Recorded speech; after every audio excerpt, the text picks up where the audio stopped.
بسم اللہ الرحمن الرحیم۔ میں ماں باپ کی اکلوتی اولاد تھی۔ میرے ہونے کے بعد کچھ پیچیدگیوں اور مسائل کی وجہ سے میری ماں دوبارہ ماں نہ بن سکی۔ ماں باپ کی اکلوتی بیٹی ہونے کی وجہ سے مجھے میرے ماں باپ نے بہت لاڈ پیار سے پالا۔ میں بہت اونچے گھرانے سے تعلق رکھنے والی لڑکی نہ تھی، لیکن میرے ماں باپ جیسے تیسے میری ہر خواہش کو پورا کرنے میں لگے رہتے تھے۔ میرے ابا دن رات محنت کرتے کہ کسی طرح مجھے وہ سب دے سکیں جو مجھے چاہیے۔ انہوں نے مجھے بہت اچھے سکول میں ڈلوایا اور جیسے تیسے 10ویں جماعت کرنے کے بعد آگے پڑھائی کا وقت آیا تو میرے ماں باپ نے بہت چاہا کہ میں آگے بھی پڑھوں اور اپنی پڑھائی مکمل کروں، لیکن میرے اندر پڑھائی کا کیڑا تب ہی ختم ہو چکا تھا جب میرے ہاتھ میں موبائل آیا تھا۔ اپنی سالگرہ کے موقع پر بابا سے میں نے موبائل کی خواہش کی تھی اور انہوں نے اپنی لاڈلی بیٹی کی اس خواہش کو بھی جیسے تیسے پورا کیا تھا۔ شاید اس لاڈ پیار نے مجھے بگاڑ دیا تھا اور اس وقت موبائل پر گیم کھیلتے کھیلتے پتہ نہیں کب میں اپنے نصیب سے بھی کھیلنے لگی تھی۔ یوں کم عمری میں ہی میری دوستی ایک ایسے شخص سے ہو گئی جسے میں پہلے کبھی جانتی تک نہ تھی، لیکن اس سے بات کرنا مجھے بہت اچھا لگنے لگا تھا۔ روز بات کرتے کرتے ہماری دوستی کا رشتہ بہت آگے بڑھ گیا تھا۔ میں اسے اپنی تصویر تک بھیجنے لگی تھی، تم بہت حسین ہو۔ فون پر اپنے لیے ایسے الفاظ سن کر میں خوشی سے پھولے نہ سماتی اور سارا دن میں اس کی دل نشین باتوں میں کھوئی رہتی۔ میری زندگی میں مجھے ملنے والا وہ پہلا شخص تھا جو مجھے سراہتا تھا اور میں کمتری کے احساس سے نکل کر خود کو خاص سمجھنے لگی تھی۔ میرا اسے بات کرنا روزانہ کا معمول بن چکا تھا۔ میں سارا دن موبائل میں گم رہتی تھی اور امی کی آوازوں کو نظر انداز کرتی۔ میرے اندر آتے بدلاؤ کو میری ماں بخوبی نوٹس کر چکی تھی اور شاید یہی وجہ تھی کہ وہ چاہتی تھی کہ میری شادی جلد سے جلد ہو جائے، اور اس سلسلے کے لیے انہوں نے میرے لیے بہت سے رشتے بھی دیکھنا شروع کر دیے تھے، لیکن کسی بھی رشتے والوں کی ڈیمانڈ پر میں پورا نہیں اتر پاتی تھی، جس پر میرے ماں باپ تو میرے لیے بہت پریشان اور دکھی بھی ہوتے تھے، جبکہ میں بہت خوش اور پرسکون تھی کیونکہ میں صرف اسی لڑکے سے ہی شادی کرنا چاہتی تھی جس سے میں فون پر بات کرتی تھی، اور مجھے یقین تھا کہ وہ بھی مجھ سے ہی شادی کرنا چاہتا ہوگا۔ میں اس کی محبت میں سر سے پاؤں تک ڈوب چکی تھی۔ میں نے ایک دن اپنی ماں کو سب بتا دیا، جس پر وہ ایک لمحہ کے لیے ساکت رہ گئی، کیونکہ انہیں مجھ سے اس چیز کی امید نہیں تھی اور کسی لڑکے نے ان کی بیٹی کو پسند کیا۔ وہ سمجھ نہیں پا رہی تھی کہ انہیں اندر ہی اندر اس بات پر خوش ہونا چاہیے کہ کوئی تو ہے جو ان کی بیٹی کو ہر حال میں قبول کر رہا ہے، یا بیٹی کی اس غلط حرکت پر سر پیٹنا چاہیے۔ میرے ماں باپ تک یہ بات گئی تو ان کی غیرت جاگ اٹھی اور ایک لمحے میں ان کا لاڈ پیار میرے لیے ختم ہو گیا۔ میں نے انہیں کبھی اتنے غصے میں نہیں دیکھا تھا۔ ان کا بس چلتا تو میرا گلا دبا کر مار دیتے۔ کاش میں نے ان کا مان رکھ لیا ہوتا۔ انہوں نے میرے ہاتھ سے موبائل چھین لیا اور انہوں نے جلد سے جلد میری شادی کرنے کا فیصلہ کیا، لیکن ہر آتا رشتہ مجھے دیکھنے کے بعد ریجیکٹ کر جاتا تھا۔ مسلسل ہر رشتے کا مجھے ریجیکٹ کر کے چلے جانا دیکھ کر مایوس ہو کر میری ماں نے میرے ابا کو میری پسند کے لیے منانے کی پوری کوشش کی، اور یوں آخر کار ابا مان گئے۔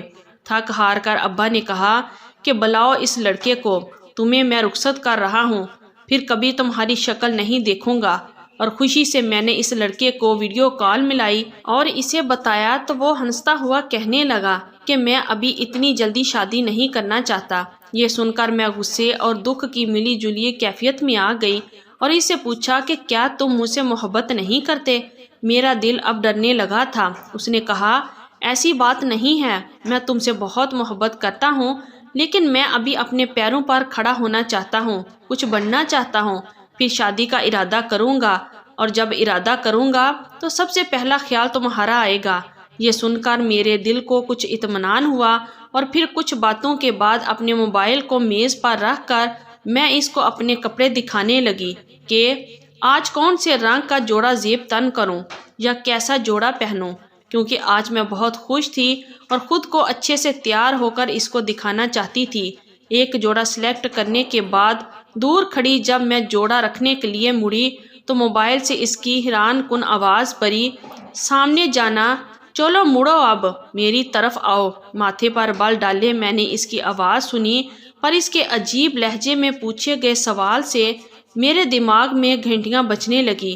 مجھے لگا کہ کہیں کچھ برا نہ ہو جائے، یا اللہ رحم کرنا۔ میں نے دل ہی دل میں دعا کی۔ ابھی میں نے چند قدم ہی اٹھائے تھے کہ اس کے الفاظوں نے میرے پیروں تلے سے زمین کھینچ لی۔ لنگڑی ہو تم؟ یہ الفاظ میرے لیے کانوں میں سیسا ڈالنے کے برابر تھی۔ جتنی دفعہ سنتی اتنی دفعہ تڑپ اٹھتی۔ میں بہت چھوٹی تھی تب میں تحمید باندھنے لگی تھی کہ اس نے کہا کہ صرف ہاں یا نہ میں 2 ٹوک جواب دو، پر میرا جواب سنتے ہی فوراً اس نے فون بند کر دیا۔ میں نے کافی دفعہ اسے کال کی پر اس نے فون ریسیو نہیں کیا۔ میرے دل میں عجیب وسوسے پیدا ہونے لگے، لیکن میں پھر بھی خود کو اور اپنے دل کو تسلیاں دیتی رہی اور اگلی صبح کا انتظار کرنے لگی۔ اگلی صبح اٹھتے ساتھ ہی میں نے اس کو کال ملائی۔ رنگ ٹیون بجتی رہی لیکن کسی نے فون ریسیو نہیں کیا۔ مسلسل کال ملانے پر بھی جواب موصول نہیں ہوا۔ کچھ دن اس کے فون کے انتظار کے بعد میں نے دھڑکتے دل سے امی کے نمبر سے اس کے نمبر پر کال ملائی تو کچھ دیر میں فون ریسیو ہو گیا۔ ہیلو۔ کافی دن بعد اس کی آواز سنتے ہی میری آنکھوں میں نمی آ گئی۔ ہیلو فریاد، میں شائستہ۔ اور میری آواز سنتے ہی اس نے فون بند کر دیا اور پھر مسلسل فون کرنے پر اس کا فون بند ملنے لگا۔ اس نے امی والے نمبر کو بھی بلاک کر دیا تھا۔ یہ میرے لیے بہت اذیت کی بات تھی۔ میری محبت منزل پر پہنچنے سے پہلے ہی دم توڑ گئی۔ میں اس اذیت پر کافی دن آنسو بہاتی رہی۔ میں چھوٹی سی تھی جب اسکول جاتے ہوئے ایک حادثے میں میری ٹانگ کی ہڈی ٹوٹ گئی۔ کافی دن میرا علاج چلتا رہا، لیکن جب چلنے کے قابل ہوئی تو اس وقت مجھ پر ایک آشکار ہوا کہ میں عام بچوں کی طرح بالکل ٹھیک نہیں چل سکتی۔ اس وقت سے اب تک میرا اس میں کوئی قصور نہیں تھا، پھر بھی میں خود کا مذاق بننے اور ریجیکشن ملنے کی صورت میں ایسی غلطی کی سزا کاٹتی رہی جو میں نے کبھی کی ہی نہیں تھی۔ اب تک میری صرف یہ غلطی تھی کہ میں اس شخص کو اپنی اس محرومی، اپنی لنگڑی ہونے والی بات نہیں بتا سکی تھی۔ اسے بات کرتے ہوئے میں ارد گرد سے بلکہ ہر چیز سے لاپرواہ ہو جاتی تھی۔ اس کے منہ سے اپنے لیے تعریفیں سن کر مجھے اچھا لگنے لگا تھا کہ اس چیز سے اس کو کوئی فرق نہیں پڑے گا، پر جس طرح ہر چمکتی چیز سونا نہیں ہوتی، بلکہ اس طرح خوش فہمیاں بھی کبھی حقیقت نہیں ہوتی اور نہ ہی اصل خوشی دے سکتی ہیں۔ ماں نے جب مجھ سے اس کے آنے کا پوچھا کہ وہ کب رشتہ لے کر آئے گا تو میں پھوٹ پھوٹ کر رو دی اور میری ماں بھی میرے نصیب پر رو پڑی۔ محبت میں ایسی چوٹ کھائی تھی کہ میں بل بلا کر رہ گئی۔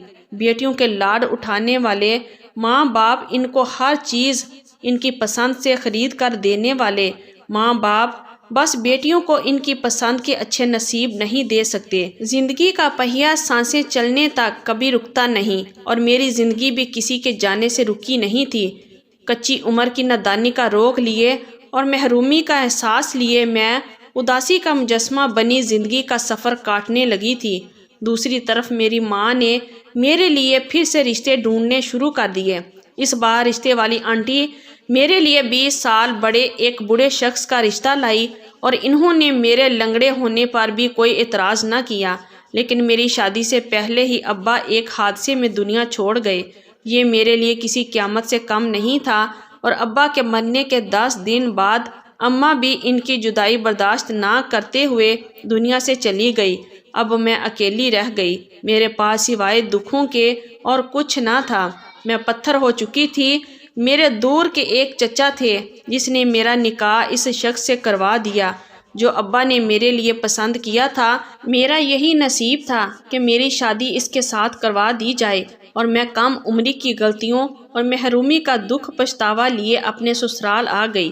میرا شوہر ایک اچھا اور شریف انسان تھا اور ایک چھوٹا سا کاروبار کرتا تھا۔ میرے ساس سسر نہ تھے، لیکن ایک چھوٹا دیور تھا جو میرے سے 5 سال ہی چھوٹا تھا، جس کے ساتھ میں سب سے زیادہ وقت گزارتی تھی۔ شاید ہماری عمروں کے کم فرق کی وجہ سے ہم بہت جلد ایک دوسرے کے ساتھ گھل مل گئے تھے۔ میں اپنے شوہر کے کاموں کے ساتھ ساتھ دیور کا بھی ہر کام کرتی، اس کے سوٹ استری کرنے سے لے کر شوز پالش تک، کھانا پکانے سے لے کر کپڑے دھونے تک ہر کام میں کرتی تھی۔ کبھی فرصت کے اوقات میں دیور اور میں خوب باتیں کرتے۔ وہ چھوٹی موٹی شرارتیں کر کے مجھے ہنسانے کی کوشش کرتا، لیکن میرے اندر سے زندگی دم توڑ چکی تھی۔ میرا شوہر کم گو انسان تھا اور میں اس کی خاموشی کا سبب اس کے بڑھاپے کی وجہ سمجھتی تھی کہ وقت کے ساتھ ساتھ عمر ڈھل جاتی ہے اور عمر ڈھلنے کے ساتھ ساتھ انسان میں سنجیدگی بڑھ جاتی ہے۔ میرا شوہر بھی بہت سنجیدہ سا انسان تھا۔ وہ زیادہ باتیں نہ کرتا تھا، کام سے کام رکھتا تھا، اور جب میرا شوہر کام کے متعلق دوسرے شہر کچھ دنوں کے لیے جاتا تو دیور میرے ساتھ کمرے میں ہی سو جاتا تھا۔ وہ میرے ساتھ میرے بستر میں سوتا تھا۔ میں اسے چھوٹا سمجھنے کی وجہ سے کچھ نہ کہتی۔ شادی کے 1 سال بعد ہی میرے شوہر کی ہارٹ اٹیک سے موت واقع ہو گئی۔ شوہر کے جانے کے بعد میں اور میرا دیور ہی ایک دوسرے کے لیے سہارا تھے۔ وہ روز میرے کمرے میں آ جاتا اور اپنے دل کو ہلکا کرتا، رو پڑتا۔ میں اس کے آنسو پونچھتی تھی، اور اگر کبھی میں بات کرتے کرتے ماں باپ کی یاد میں رو پڑتی تو وہ میرے آنسو پونچھتا تھا۔ یوں ہم ایک دوسرے کا آسرا تھے۔ پھر ایک ساتھ باتیں کرتے کرتے ہم دونوں کی ہی آنکھ لگ جاتی تھی۔ شوہر کے مرنے کے بعد دنیا والوں نے مجھے میری عمر سے بہت زیادہ بڑا کر دیا تھا، جس کی وجہ سے میں کافی باتیں سمجھنے لگی تھی۔ دیور اب پڑھائی کے ساتھ ساتھ اپنے بھائی کے کاروبار بھی سنبھالنے لگا تھا۔ دن آہستہ آہستہ گزر رہے تھے۔ دیور جب سے بھائی کا کاروبار کرنے لگا تھا اس میں بہت بدلاؤ آیا تھا۔ وقت کے ساتھ ساتھ وہ بڑا ہوتا جا رہا تھا اور اب لوگ ہم دونوں کا ایک گھر میں ایک ساتھ اکیلے رہنا برا سمجھنے لگے تھے۔ مختلف قسم کی باتیں کرنے لگے تھے جس میں میں بہت پریشان تھی، اور ایک مخلص قریب کے رشتہ دار آنٹی سے اپنی پریشانی کا ذکر کیا تو انہوں نے مجھے دیور کے ساتھ نکاح کا مشورہ دیا۔ تو اسی دن سے میں اور پریشان ہو گئی اور دیور سے احتیاط برتنے لگی تھی۔ اب جب دیور رات کے وقت میرے کمرے میں آتا تو میں اسے یہ کہہ کر منع کرتی کہ اب تم بڑے ہوتے جا رہے ہو، ایسے اس وقت نہ آیا کرو، صبح بات کر لیا کرو۔ وہ کبھی میری بات سن لیتا تھا اور کبھی نظر انداز کر دیتا تھا۔ آج بھی جب وہ میرے کمرے میں داخل ہوا تو مجھے اس کے چہرے پر عجیب سی پریشانی تھی۔ میں اسے صبح کے لیے ٹالنے والی تھی کہ وہ میرے پاس آیا اور اپنی بات کہہ کر چلا گیا، جسے سن کر مجھے ایک دم سے جھٹکا لگا۔ اس وقت غصہ کرتے میں نے دیور کو بری طرح ڈانٹ کر کمرے سے نکال دیا۔